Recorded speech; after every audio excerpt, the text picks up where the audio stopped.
You know what this face is? You know what face this is?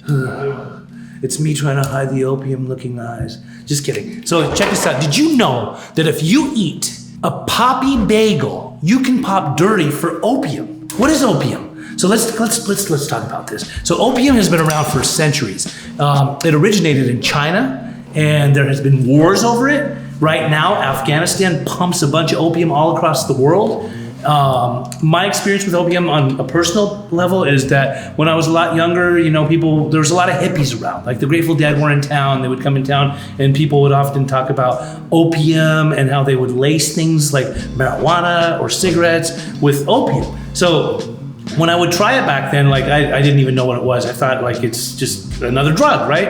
And really I didn't feel like it was doing anything to me. But I remember over a period of time that being Persian, there was a lot of different people that were doing opium, right? So they would they had a ritual. They'd sit down at a table, they'd have chocolate, they'd have tea, and they'd have these little pipes and opium, and they'd actually smoke opium. So I hadn't started really getting into that till much later in my life. So in my mid-20s, I remember that there were some people up in LA, some Persians, cousins of mine, that were getting into opium, and they were smoking it on a hot stove, and they were melting it, and it would kind of just break down, and they had a little device that they would smoke it through. And so I started going and I would try it with them, and then more I would do, I would keep I was looking for a head high, and that's not what was happening. But I kept going back and kept wanting more and kept wanting more. And sometimes I would turn to my cousin and say, I don't feel this. What's going on? Why am I not able to feel anything? He said, Pej, it's not marijuana. It doesn't get you high like that.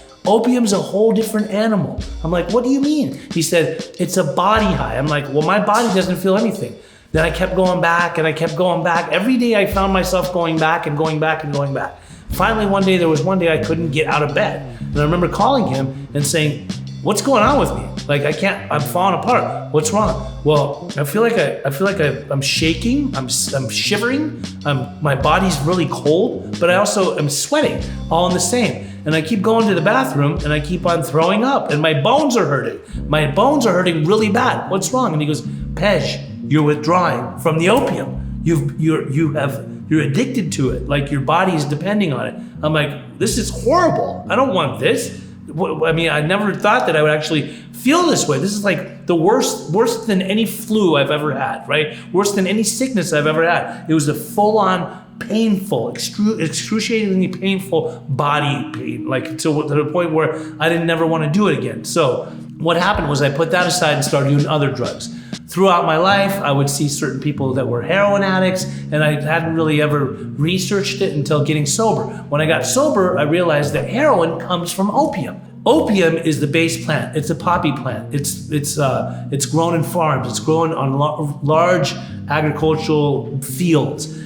It's in different countries. It's definitely in Afghanistan. That's where it grows the best, from what I understand. That's why there's so many people that Afghanistan is selling, opium to. A lot of the pharmaceutical companies are getting a lot of their stock and the way that they make their pills from opium. That's where it originates. So now we have fentanyl. Now we have heroin. Now we have all of these different opioid type of pills that are out there. It all originates from opium. And the sad thing is that as much as you get a body high from it, a lot of people become dependent on it. So we were just smoking it back then, but what a lot of people will do is they'll shoot it. They'll do it intravenously through a needle, which is a total killer because it is the purest form. Opium is the purest form of any kind of opioid, So when people are doing that, and you don't see a lot of it right now, there's not a lot of people in America that you see with a major opium problem where they're actually doing opium, but they're doing opioids, which is derived from opium. Therefore, it's still, that's the base of it. What can we do about it? I remember that I was working in my mid-20s at this restaurant, and there was a lot of Persian guys that I would ask them, so how do you guys get this stuff in? They said that we transport it in Persian rugs. They called them luls. So they were these cylinders of just straight opium. They would smuggle them into America, and that's how they would distribute them amongst themselves. I was in treatment with people that were coming off of opium, and there was a guy for 45 days, his body was never the same. His mind was never the same. He had warped himself to the point where he was extremely skinny. He had to take hot baths in Epsom salt, and that was all due to the fact that he was a major addict to opiates, to opium, just opium, like the old country opium. You know, you never know what will happen with it, but it is the grandfather of all of the other opiates that come from, you know, that are distributed out there in the general public.